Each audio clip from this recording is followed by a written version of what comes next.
송재TV 시작합니다. 윤석열 대통령과 오늘 이재명 민주당 대표 양자회담이죠. 영수회담이라고도 부르기도 하는데 이 양자회담이 오늘 오후 2시에 대통령실에서 열립니다. 1시간으로 예정이 되어 있는데 1시간은 좀 넘기지 않을까.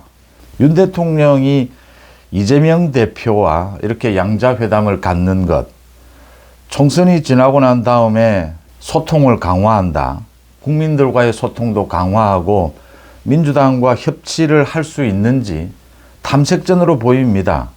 이재명이 어떤 이야기를 할 것인가가 관건입니다. 윤석열 대통령으로서는 이재명의 이 사법 리스크, 그 다음 사법 리스크에 따른 방탄 때문에 이재명이 언제나 과도한 요구들을 하고 있기 때문에 오늘도 이재명이 전 국민 25만 원 살포라든지 또 특검 법안, 각종 법안들을 그대로 통과를 시키겠다라고 하면 대화는 진전이 되지를 않습니다. 윤석열 대통령이 오늘 이재명이 하는 얘기를 듣고 여러 가지를 판단하게 될 것으로 보입니다.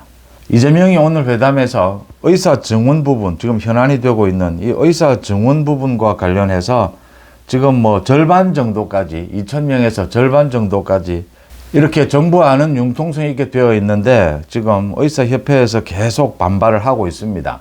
이 완전히 백지화를 요구를 하고 있습니다. 이재명이 이 부분을 푸는데 지금까지처럼 구경하듯이 또 조롱하듯이 이런 태도가 아니고 윤석열 정부의 의사 증언 부분 이걸 풀기 위해서 민주당도 야당도 이 정부의 안 절반 정도라고 하는 지금 1,000명, 1,500명 이렇게 의대 증언 부분이 정부는 이렇게 융통성 있는 입장입니다. 워낙 지금 의료 공백 사태가 심각하기 때문에 70일을 넘어가고 있습니다. 그래서 민주당의 이재명이 좀 책임감 있게 이 정부안에 대해서 1,000명이면 1,000명 이렇게 윤석열 대통령과 의견이 하나로 모아져서 1,000명이면 1,000명 이렇게 해서 의료계를 설득하는, 지금 의료계는 무조건 반발입니다. 이렇게 의료계를 설득하는 그런 게 있다면 성과가 될 수가 있습니다. 또 전 국민 25만 원 살포 이건 안 된다라고 분명히 윤석열 대통령이 선을 그었습니다. 그래서 이 부분도 물가가 지금 하도 심각하기 때문에 이 소득 하위 계층을 대상으로 해서 지원하는 이런 방안이 된다면 합의를 볼 수 있을 것이다. 무엇보다도 이재명이 법안, 특검을 비롯해서 각종 법안들을 계속 강행하겠다라고 하면 사실은 더 이상 대화는 어렵습니다. 이재명도 지금 자신의 사법 리스크 때문에 이재명이 급한 상황이다. 그래서 아마 이재명이 태도를 좀 바꿀 것이다 이렇게 예상이 됩니다. 이재명으로서도 앞으로 계속 이 대통령과의 회담을 이어가는 것이 중요하다. 그래서 이재명의 태도가 좀 바뀐다면 앞으로 이렇게 협치를 위해서 계속 회담을 이어간다. 대화를 이어갈 것이다. 라는 데만 합의를 해도 큰 성과로 보입니다. 그래서 오늘은 이재명이 이야기하는 그 태도에 따라서 윤석열 대통령이 어떤 결정을 할 것인지가 정해져 있다.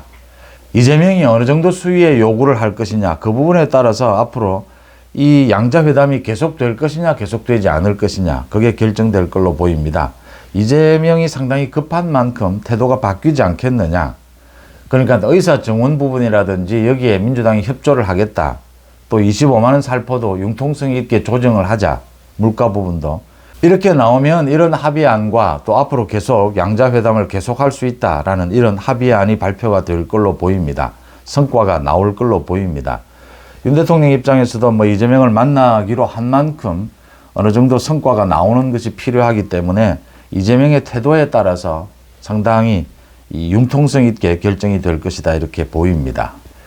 그 다음 민주당은 지금 친명 일색입니다. 원내대표도 박찬대, 이재명의 이 코딱지를 떼주는 박찬대로 거의 추대하는 분위기로 잡혔고 국회의장도 여러 명이 경쟁을 하고 있는데 추미애를 비롯해서 이재명의 의도에 따라서 아마 추미애는 배제가 될 것이다. 지금 국회의장을 놓고 개딸들 사이에도 이렇게 갈등을 빚고 있는데 이재명의 뜻에 따라서 정리가 될 것이다 이렇게 예상이 됩니다. 문제는 국민의힘입니다. 국민의힘이 지금 전당대회를 6월 말쯤 전당대회를 한다. 5월 3일 원내대표를 뽑는다. 이렇게는 정해놓았는데 이 새 비대위원장을 누구로 선임을 할 것이냐. 이런 부분 아직 결정이 되지를 않았습니다. 원내대표도 누구로 하느냐라는 것인데요. 먼저 원내대표는 이철규로 의견이 모이고 있습니다. 그러니까 김도읍, 가장 강력한 경쟁자다 볼 수 있는 김도읍도 불출마 선언을 했습니다. 이철규에 대해서 지금 이철규는 찐윤이 아니냐 이런 이야기들이 나오는데, 지금 안철수를 중심으로 해서 소위 이 친윤 지도부 이 총선 패배에 책임을 져야 한다, 이런 공격들은 정치적인 공격 정도의 수준이다. 이 수도권에서 정치적 공세 정도다, 이렇게 좀 낮춰서 볼 필요가 있습니다. 이걸 너무 과도하게 해석을 하게 되면 지금 여당 지도부 내에서 또 친윤, 비윤 이렇게 해서 갈등을 빚는다, 이렇게까지 과도하게 볼 필요는 없다라고 하는 점입니다. 이철규로 의견이 모아진다면 원내대표가 윤석열 정부와 보조를 잘 맞춰야 하는 것은 당연한 일입니다.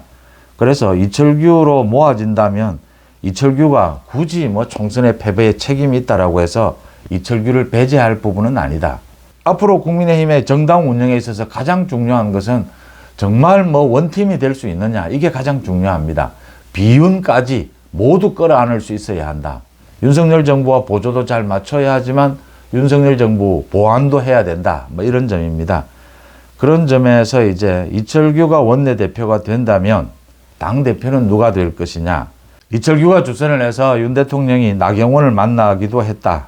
나경원에 대해서 만난 것이 윤 대통령의 신임을 의미하는 것인지, 그건 또 앞으로 좀 지켜봐야 합니다. 나경원이 어떤 이 정치적 행보를 보일지는. 그래서 이철규 원내대표, 나경원 당대표 이렇게 이야기가 나옵니다. 그래야 친윤, 소위 비윤 모두를 포괄할 수 있는 것이 아니냐. 지금 그게 가장 중요하다, 이렇게 보입니다. 나경원으로 좀 약하다라고 보이면 역시 한동훈이 다시 등판하는 문제도 거론이 될 수 있습니다. 한동훈은 이제 윤 대통령과의 문제라든지 자기가 전당대회에 다시 출마를 할 것인지 이런 것들을 한동훈 스스로 이제 자기 정치, 자기 결정을 해야 합니다. 윤 대통령과의 관계도 마찬가지고 6월 말 전당대회에 자기가 출마할 것인지 부분도 나경원으로 이 부분이 좀 어렵다. 그러니까 당 전체가 하나로 똘똘 뭉치고 새로운 비전을 보여주는데 나경원으로서 좀 어렵지 않겠느냐. 안철수는 이제 가진 것으로 윤석열 정부를 비판을 하고 있습니다. 저런 태도로는 지도부가 안 된다. 그렇게 본다면 한동훈이 다시 등판할 여지는 커지고 있다. 물론 한동훈 스스로 이제는 결정을 해야 될 부분입니다. 이렇게 친윤, 비윤 모두를 포괄하는 원내대표, 당대표 이렇게 뽑아야 한다. 지금은 단 한 명이라도 108명 중에서 단 한 명이라도 이탈자가 생겨서는 안 된다라는 게 가장 중요한 것입니다. 그 다음 오늘 국민의힘의 당선자 총회가 또 열립니다. 비대위원장을 누구로 할 것이냐. 지금 윤재욱 권한대행이 자신은 이 총선 패배에 책임을 지고 자기가 비대위원장을 하지는 않겠다라고 사양을 하면서 새 비대위원장을 오늘은 선임을 해야 합니다. 그런데 박진, 권영세 모두 사양을 하고 있습니다. 이게 지금 전당대회 준비하는 그런 비대위이기 때문에 권한은 없는데 책임은 많다, 이렇게 해서 모두 사양을 하고 있고, 또 조경태 같은 경우에는 이 요청을 하지도 않았는데 자기가 직접 맡을 수도 있다, 이렇게 먼저 나오고 있습니다. 그런데 조경태에 대해서는 또 반대하는 쪽이 많기 때문에 이렇게 모두 사양을 하고 모두가 나서지 않으면 결국은 할 수 없습니다. 윤재욱이 계속 비대위를 맡을 수밖에 없지 않겠느냐. 윤재욱이 지금 많은 사람들에게 의뢰를 하고 있는데 대부분 사양을 하고 있습니다.